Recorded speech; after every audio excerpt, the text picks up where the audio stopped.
Mobil yang hancur itu diduga adalah mobil yang membawa bahan peledak. Nomor rangka mobil tersebut telah dihapus dengan cara digerinda. Di kemudian hari, para pelaku peledakan bom kemudian terungkap. Sebagian besar dari mereka pernah dikirim ke Afghanistan. Oktober 2002, Bali diguncang aksi terorisme terbesar di Indonesia. Bom berkekuatan besar menghancurkan Paddy's Pub dan Sari Club di Legian, menewaskan 202 orang. Kepolisian menyebut pengeboman ini nyaris sempurna karena direncanakan dengan sangat rapi dan detail. 3 tahun berselang, Bali kembali dihantam bom. Bagaimana 2 aksi teror di Bali tersebut terjadi? Yuk, kita flashback.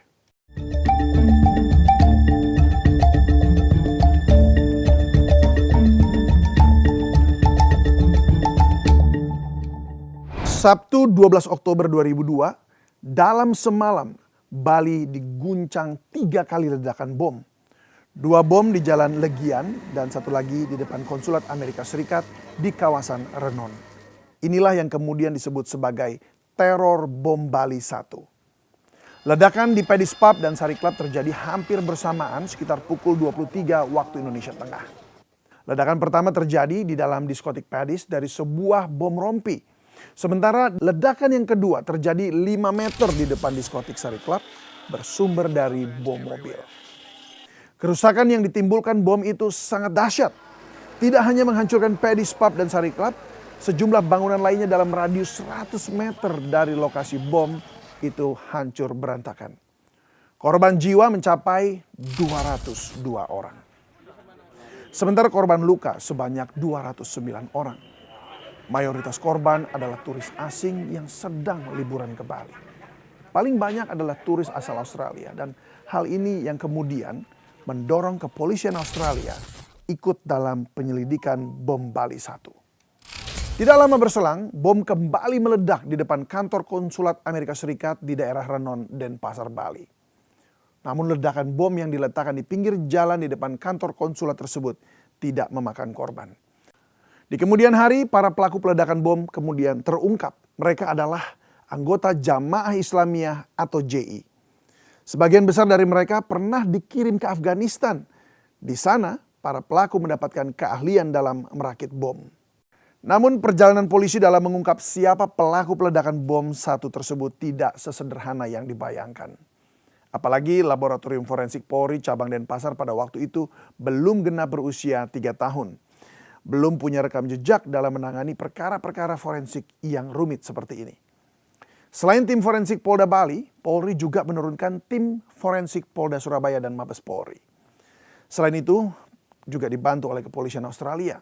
Bahkan juga melibatkan ahli dari pabrikan mobil Mitsubishi. Pada awalnya, polisi hampir tidak punya petunjuk yang cukup untuk mengungkap siapa pelaku ledakan bom Bali 1 ini. Nah, dari titik ledakan, polisi mengumpulkan serpihan-serpihan logam bagian mobil yang kemudian menunjuk ke salah satu merek mobil, Mitsubishi. Mobil yang hancur itu diduga adalah mobil yang membawa bahan peledak. Namun tim forensik hampir kehilangan jejak ketika mengetahui nomor rangka mobil tersebut telah dihapus dengan cara digerinda. Sementara mesin mobil hancur tidak meninggalkan apapun termasuk nomor mesinnya. Nah, beruntung pada waktu itu Ibda Anang Kusnadi berhasil menemukan nomor registrasi yang terbaca pada sisa-sisa bagian mobil yang ditemukan di lokasi ledakan. Ya, nomor tersebut adalah nomor registrasi dari Dinas Perhubungan Bali khusus untuk kendaraan pariwisata. Dan nomor registrasi itulah yang jadi pintu masuk terkuaknya siapa saja para pelaku bom Bali 1. Penyelidikan polisi dengan nomor registrasi pariwisata tersebut menemukan hasil bahwa mobil yang hancur di lokasi ledakan itu diketahui bernomor polisi DK1324BS. Dan mobil tersebut pertama kali dibeli oleh warga Bali, namun telah pindah tangan sebanyak 7 kali. Dan Amrozi diketahui sebagai pemilik terakhir. Amrozi diketahui membeli mobil itu beberapa hari sebelum terjadi tragedi bom Bali 1. Polisi mengantongi alamat Amrozi dari alamat yang tercatat pada riwayat pembelian mobil itu. Nah, belakangan diketahui oleh komplotannya sebenarnya Amrozi disuruh membeli mobil memakai KTP palsu yang sudah disiapkan. Namun karena berhari-hari tidak mendapatkan penjual mobil, ia pun menghubungi temannya yang berprofesi sebagai penjual mobil bekas. Saat transaksi pembelian mobil itulah Amrozi menggunakan KTP miliknya yang asli. Ya, gimana mungkin pakai KTP palsu sementara mereka saling kenal. Mendapat petunjuk berharga itu, sekitar 60 anggota polisi langsung mendatangi rumah Amrozi di Tenggulun, Lamongan, Jawa Timur. Setelah mengintai selama beberapa hari, pada 5 November 2002, polisi akhirnya menangkap Amrozi yang sebelumnya dipancing keluar rumah untuk jual beli mobil bekas. Penangkapan Amrozi ini kemudian menguak jaringan pelaku bom Bali satu lainnya. Setelah suaminya ditangkap, istri Amrozi kemudian menghubungi Ali Imron yang tinggal berdekatan dengan rumah Amrozi. Ia menyampaikan pesan dari Amrozi agar Ali Imron segera kabur. Mendapat kabar itu, Ali Imron kemudian berangkat ke Gresik menemui Imam Samudra dan Ali Gufron. Ketiganya kemudian berpencar kabur menghindari penangkapan polisi. Dari HP milik Amrozi, polisi berhasil melacak komunikasi jaringan teroris yang mengarah kepada Imam Samudra. Di antaranya adalah Abdul Rauf dan Yudi. Mereka adalah pelaku perampokan toko emas Elita Indah di Ciruas, Serang, Banten pada Agustus tahun 2002 lalu. Dan pada waktu itu, komplotan Imam Samudra tersebut membawa kabur emas seberat 4,5 kg dan uang tunai 15 juta rupiah. Uang hasil dari perampokan toko emas inilah yang kemudian dipakai untuk mendanai bom Bali 1. Abdul Rauf dan Yudi ditangkap pada 20 November 2002. Dalam penyelidikan, polisi memeriksa ponsel milik Abdul Rauf dan mengendus keberadaan Imam Samudra yang diduga akan kabur ke Lampung.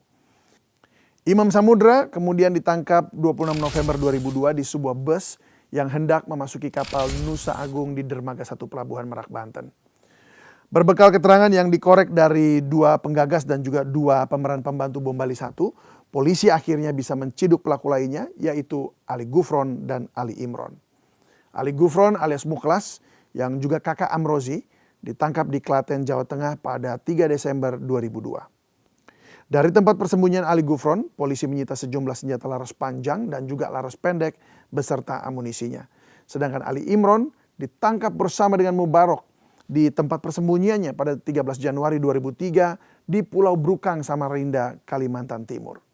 Perburuan jaringan teroris bom Bali 1 terus berlanjut. Sawat, Abdul Goni dan juga Jack Harun ditangkap di sejumlah tempat di Jawa Tengah. Sementara Idris yang dicurigai punya peranan dalam peledakan bom Bali 1 ditangkap di Medan pada Juni 2003. Para pelaku peledakan bom Bali 1 tersebut kemudian dibawa ke Polda Bali untuk menjalani penyelidikan dan selanjutnya diadili. Dalam pengakuannya, Amrozi menyatakan bahwa serangan bom Bali 1 tersebut merupakan balasan atas keterlibatan negara-negara barat di Timur Tengah, khususnya Amerika Serikat. Dalam sidang juga terungkap peran Imam Samudra berperan sebagai pimpinan lapangan sekaligus pengambil keputusan tertinggi. Sementara peracik bom adalah Dul Matin, Abdul Goni, Umar Patek, dan juga Sawat. Sedangkan Amrozi, Ali Imron, dan Idris bertugas di bagian logistik dan akomodasi. Pada awalnya pengeboman direncanakan pada 11 September 2002 untuk memperingati setahun tragedi WTC, tapi diundur jadi 12 Oktober 2002. Nah, Amrozi yang berperan sebagai pembeli bahan-bahan kimia yang dirakit jadi bom dari sebuah toko di Surabaya divonis hukuman mati pada 7 Juli 2003. Begitu juga dengan Imam Samudra dan Ali Gufron alias Muklas. Majelis Hakim Pengadilan Negeri Denpasar hari ini menjatuhkan vonis mati terhadap terdakwa Amrozi karena terbukti bersalah melakukan kejahatan terorisme.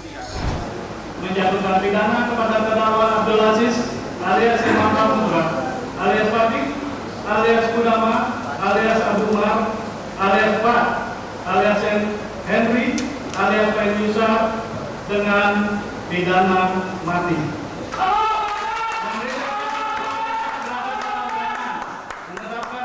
Sebelum dieksekusi mati, ketiga pelaku utama bom Bali 1 tersebut dipenjara di LP Kerobokan Bali. Ketiganya sempat mengajukan PK namun ditolak. Mereka kemudian dipindah ke LP Batu Nusa Kambangan, Jawa Tengah pada awal Oktober 2005. Dan pada akhirnya mereka dieksekusi di LP Batu Nusa Kambangan pada 9 November 2008. Sedangkan Ali Imron divonis penjara seumur hidup. Kenapa Ali Imron tidak dijatuhi hukuman mati padahal Ali Imron juga sangat berperan pada bom Bali 1? Ini karena sejak dari awal Ali Imron ini sangat kooperatif kepada polisi. Ali Imron juga mengaku bersalah dan menyesali perbuatannya. Pasca dihantam bom Bali 1, pariwisata Bali tidak lagi seperti sebelumnya. Jumlah kunjungan wisatawan menurun drastis setelah peristiwa tersebut. Bali yang sebelumnya dikenal sebagai destinasi wisata yang aman, kini menjadi simbol ancaman terorisme global dan menorehkan trauma mendalam bagi warga Bali. 3 tahun berselang saat Bali baru bangkit dari keterpurukan akibat bom Bali 1, serangan teror kembali terjadi. Bom bunuh diri meledak di Rajas Bar and Restaurant Kuta serta Menega Cafe dan Nyoman Cafe di Jimbaran. Total 23 orang tewas dan 122 lainnya luka-luka. Teror bom di restoran Raja terjadi di sekitar pukul 19.25 waktu Indonesia Tengah. Akibat ledakan bom, lantai dasar dan lantai 2 restoran hancur, sedangkan lantai 3 tampak masih utuh. Teror 3 tempat tersebut menggunakan modus bom bunuh diri berupa bom rompi. Dan ketiga pelakunya tewas di tempat. Dunia kembali gempar. Namun pelaku belum diketahui dengan pasti dari kelompok mana. Menurut Ansyad Bai, Kepala Desk Anti Teror Kantor Menteri Polhukam, bukti-bukti awal menunjukkan bahwa pelaku bom bunuh diri tersebut mengarah kepada kelompok Jamaah Islamiyah atau JI. Kelompok teroris ini memiliki ciri khas untuk melakukan serangan secara beruntun dan waktunya bertepatan dengan sebuah peristiwa tertentu. Ya, misalnya seperti peristiwa peledakan WTC September 2001 atau bom Bali 1 Oktober 2002. Pencarian terhadap pelaku bom bunuh diri dilakukan di beberapa daerah. Sketsa dari hasil rekonstruksi wajah pelaku pun disebar, termasuk kepada jaringan napi teroris yang saat itu sedang dipenjara. Polisi pada akhirnya menetapkan 3 orang pelaku, yaitu Muhammad Salik Firdaus dari Majalengka, Jawa Barat, pelaku peledakan di kafe Nyoman. Misno alias Wisnu dari Cilacap, Jawa Tengah, pelaku peledakan di kafe Menega, dan Aib Hidayat dari Ciamis, Jawa Barat berhasil diidentifikasi sebagai pelaku peledakan di restoran Raja. Nah, polisi juga menetapkan 2 tersangka warga negara Malaysia, yaitu Dr. Azahari bin Husin dan Nurdin M. Top.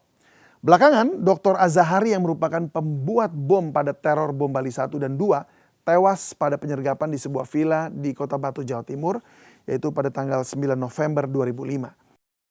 Sementara Nurdin M. Top tewas dalam penyergapan di Kampung Kepusari, Mojosongo, Jebres, Surakarta pada tanggal 17 September 2009. Nah, tragedi bom Bali 2002 dan 2005 bukan hanya meninggalkan luka mendalam bagi bangsa Indonesia, tapi juga menjadi titik balik dalam penanganan terorisme di Indonesia, yakni lahirnya Detasemen 88 Polri, satuan yang jadi ujung tombak memburu pelaku teror, membongkar sel-sel radikal, dan mencegah terjadi tragedi serupa berulang lagi. 2 dekade telah berlalu, luka mungkin mulai mengering, tapi bekasnya tidak akan pernah hilang. Tragedi ini mengajarkan bahwa ideologi kebencian jika dibiarkan tetap tumbuh bisa meledak dan memicu tragedi kemanusiaan. Dan ingatan kolektif bangsa inilah yang harus dijaga agar bom serupa tidak lagi meledak di masa yang akan datang. Saya David Silahoy. Terima kasih dan sampai jumpa.